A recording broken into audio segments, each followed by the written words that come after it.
V-Guard presents Bihar की बात, को पावर्ड बाय सेंसोडाइन एंड विमल। बोलो जुबां केसरी। लवली आनंद वर्सेस रितु जायसवाल। आनंद मोहन ताल ताल ठोक रहे हैं, लवली आनंद जीतने वाली हैं, जबकि रितु जायसवाल भी कम फाइटर नहीं है। रितु जायसवाल मुखिया थी, उन्होंने अपने पंचायत को जिस तरीके से सजाया, उन्हें सम्मान भी मिला, पुरस्कार भी मिला। और जो जातीय गोलबंदी वहां पर हुई, कहा गया सीतामढ़ी में वैश्य का टिकट कटना, शिवहर में वैश्य का टिकट कटना कहीं ना कहीं एनडीए के लिए बैकफायर कर गया है। क्या स्थिति ऐसी रही है या एनडीए के कई बड़े नेताओं के पहुंचने के बाद वहां स्थिति बदल गई है? क्या कहना चाहेंगे शिवहर के बारे में, लवली आनंद या रितु जायसवाल? प्रवीण बागी जी। देखिए, सबसे दिलचस्प लड़ाई शिवहर में थी, क्योंकि वहां दो महिलाएं आमने सामने थी। एक और लवली आनंद थी, आनंद मोहन की पत्नी, और दूसरी ओर रितु जायसवाल, जिनका ये पहला चुनाव था लोकसभा का या विधानसभा का। उसके पहले वो मुखिया जरूर थी पंचायत की, और उन्होंने वहां बहुत काम किया। एक मॉडल के रूप में अपना पंचायत को उन्होंने विकसित किया, और उसके लिए जैसा कि आपने बताया सम्मान भी मिला उनको, उपराष्ट्रपति से सम्मानित हुई थी वो। तो उनके पास एक विजन है, और उस दौरान उन्हें बहुत संघर्ष करना पड़ा था अपने पंचायत के वेलफेयर के काम के लिए। और ये भी सही है कि वहां से रमा देवी का टिकट कटना, फिर बगल के सीतामढ़ी से सुनील पिंटू का टिकट कटना, ये वैश्य समाज के लिए बड़ा मतलब दुखद था। और वो आमतौर पर भाजपा का समर्थक माना जाता है वो समाज, और भाजपा को वोट, उनका 100% वोट भाजपा को जाता है। तो इस बार वो बेरुखी दिखी वहां, और वो बेरुखी फायदा पहुंचा रही थी रितु जायसवाल को शिवहर में। मगर ये पहला उनका चुनाव था, इसलिए बहुत ज्यादा अनुभव नहीं था उनको कैसे चुनाव लड़ा जाता है लोकसभा का। और राजद की ओर से जितना सपोर्ट मिलना चाहिए, सांगठनिक समर्थन, उसमें कुछ कमी रह गई, तो वो समेट नहीं पाई। समर्थन तो उनके पास बहुत था, मगर उसको व्यवस्थित वो नहीं कर पाई, इसलिए अंत में उनका पूरा अभियान एक तरह से बिखर गया।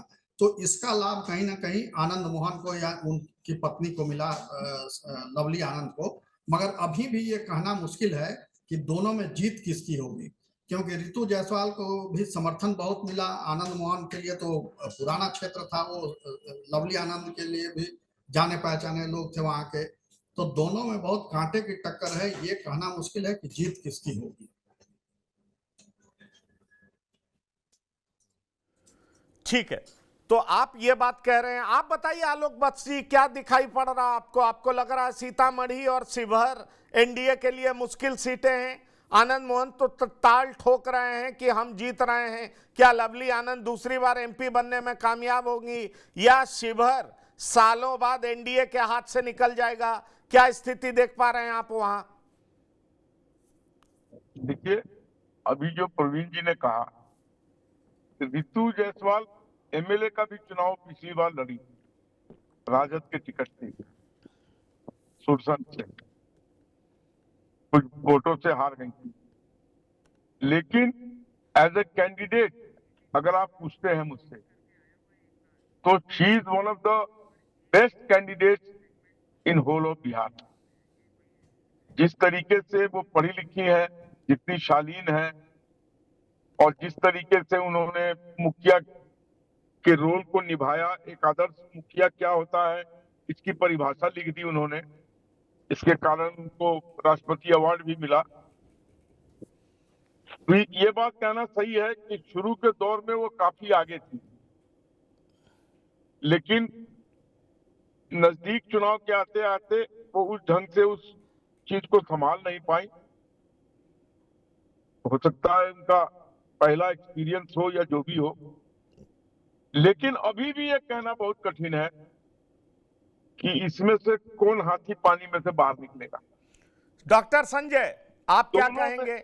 आप क्या कहेंगे डॉक्टर संजय? आप क्या कहेंगे, कौन भारी है शिवहर में? लवली आनंद बनाम रितु जायसवाल।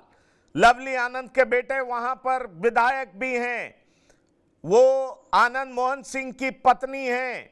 आनंद मोहन सिंह भी 2 बार एमपी रह चुके हैं, 96 और 98 में। वहां रेलवे लाइन को लेकर के बड़ी मांग रही है। वहां पर एक मंदिर है जो भगवान राम से जुड़ा है, उसके जीर्णोद्धार की भी बात होती रही है।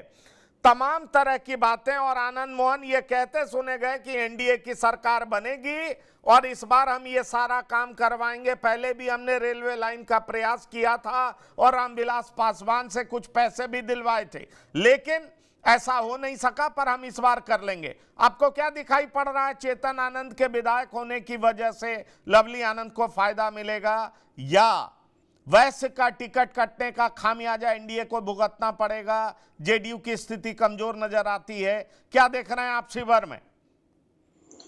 देखिए, शिवहर जो लोकसभा है उसमें शिवहर एक विधानसभा है, बाकी 2 सीतामढ़ी का विधानसभा है, 3 मोतिहारी का विधानसभा है, और ये तीनों को मिलाकर के एक लोकसभा शिवहर बनाया गया। शुरू में बिल्कुल रितु जायसवाल आगे चल रही थी और कुल और फुल की लड़ाई वहां थी। 20% वैश्य मतदाता हैं शिवहर लोकसभा।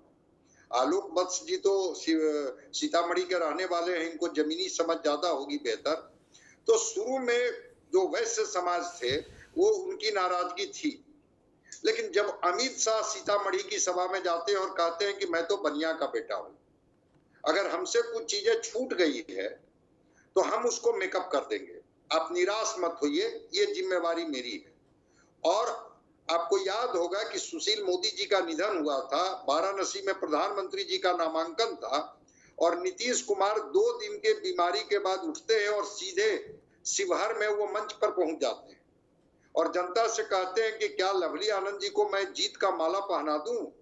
अगर आप हाँ कहेंगे तो मैं पहना दूं। याद है ना मैंने आपके लिए क्या क्या किया है, और आगे भी हम शिवहर को बेहतर करके दिखाएंगे। तो नरेंद्र मोदी की ताकत, अमित शाह की ताकत, नीतीश कुमार की ताकत और मैनेजमेंट, वो चेतन आनंद का मैनेजमेंट कहिए या आनंद मोहन जी का मैनेजमेंट कहिए या लवली आनंद जी का अनुभव कहिए, वो कहीं ना कहीं से रितु जायसवाल पर भारी दिखा, वैश्य भी टूटे। और मैंने तो कई जगह एग्जाम्पल दिया कि घोड़ा साहन से गुजर रहे थे, एक आदमी जो चुनाव को कवर करने गए थे, सड़कें टूटी हुई थी, 10 बुजुर्ग बैठे हुए थे, उन्होंने कहा कि ये टूटी हुई सड़कों को देख करके लगता नहीं है कि ये एनडीए की सरकार ने कोई काम नहीं किया है। तो उन्होंने कहा कि अगली बार जब मोदी जी आएंगे तो निश्चित रूप से ये सड़कें अच्छी बन जाएगी। ये भरोसा, ये मैजिक से लगता है या ये प्रभाव से लगता है कि कहीं ना कहीं से लवली आनंद को एज मिलते हुए शिवहर में दिख रहा है। वी गार्ड प्रेजेंट्स बिहार की बात, को पावर्ड बाय सेंसोडाइन एंड विमल। बोलो जुबां केसरी।